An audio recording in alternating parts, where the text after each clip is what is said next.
La miséricorde de Dieu est à l'œuvre toujours.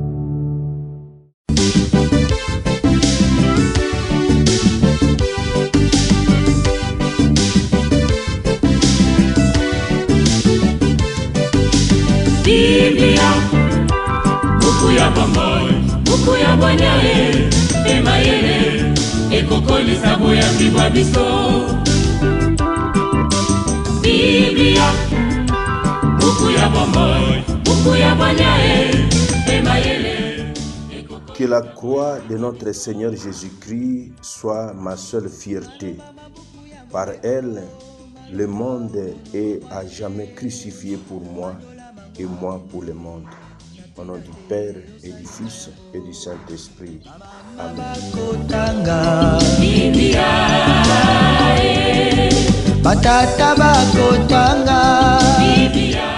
Bien, chers frères et sœurs dans le Christ, bonjour.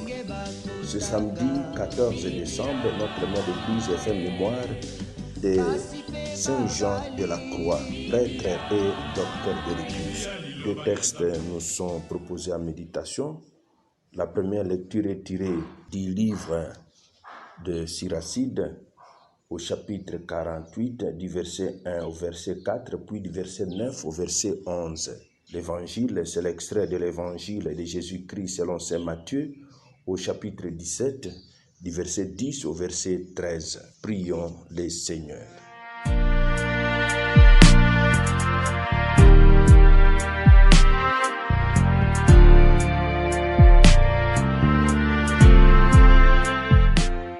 Dieu qui inspira à ton prêtre Saint Jean un extraordinaire amour de la croix et le renoncement total à lui-même, fait qu'en nous attachant à le suivre, nous parvenions à la contemplation éternelle de ta gloire. Par Jésus, le Christ de notre Seigneur. Amen.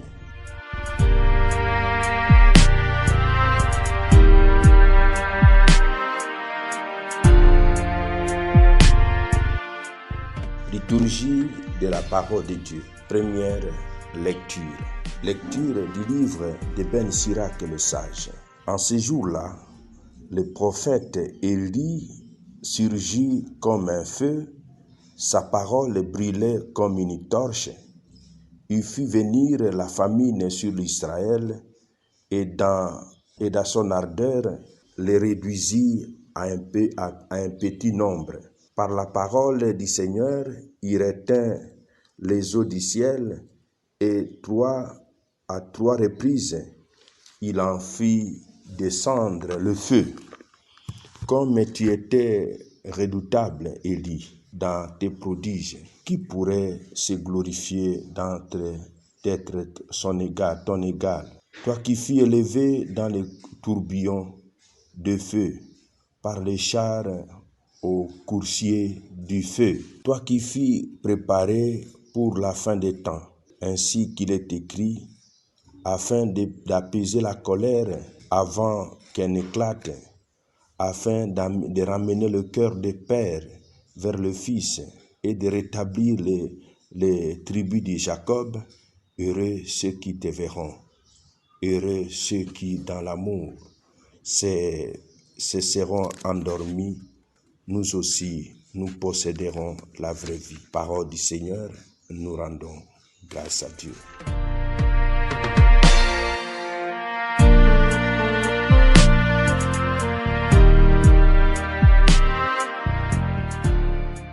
Élie doit revenir. L'éloge du prophète Élie au livre de Sirac se termine par une allusion à sa venue lors des derniers temps pour préparer le cœur des hommes au jugement divin. Dans l'évangile que nous allons bientôt lire, Jésus donnera l'interprétation de ce passage et il nous dira, Élie qui doit venir, c'est justement Saint Jean-Baptiste, le grand précurseur qui a déblayé le terrain pour que les gens accueillent le Fils de Dieu. Évangile de Jésus-Christ selon saint Matthieu. Descendant de la montagne, les disciples interrogèrent Jésus. « Pourquoi les scribes disaient-ils que le prophète Élie doit venir d'abord?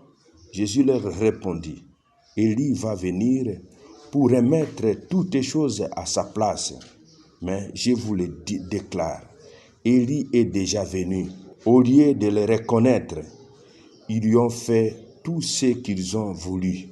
Et de même, le Fils de l'homme va souffrir par eux. Alors les disciples comprirent qu'il leur parlait de Jean le Baptiste. Acclamons la parole de Dieu. Louange à toi, Seigneur Jésus. Parole de Dieu, sainte et infinie,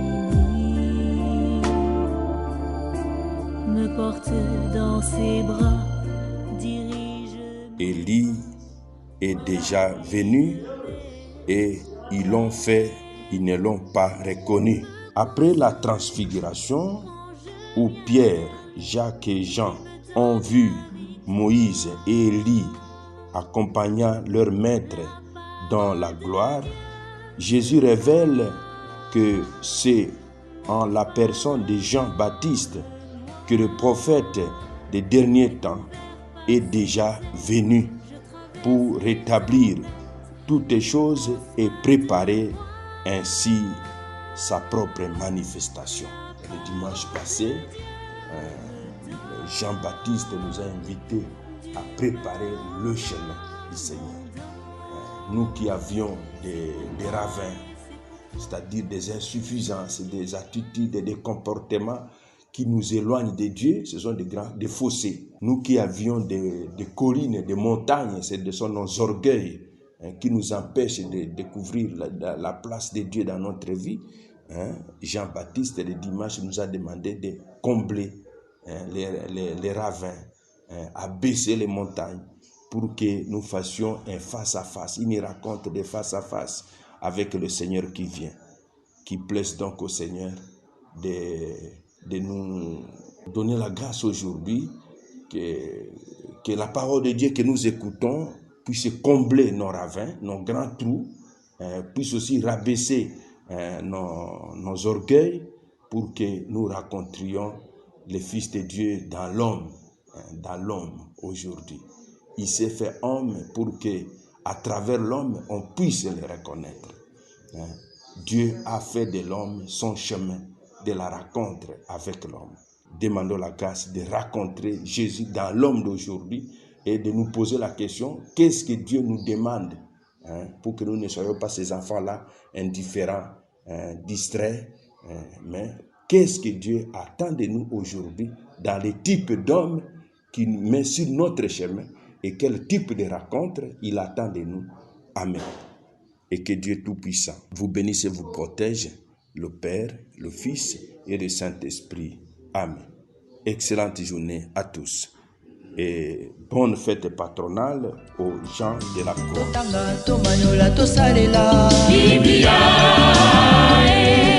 Namabota tokotanga Biblia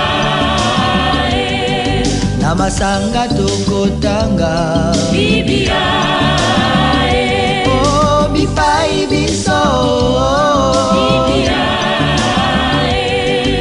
Buku ebombi makanisi manzambe Biblia Buku ya kokabola na baninga Biblia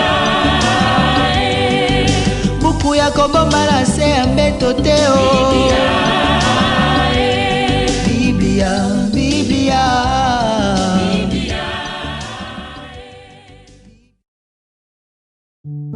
La miséricorde de Dieu est à l'œuvre toujours.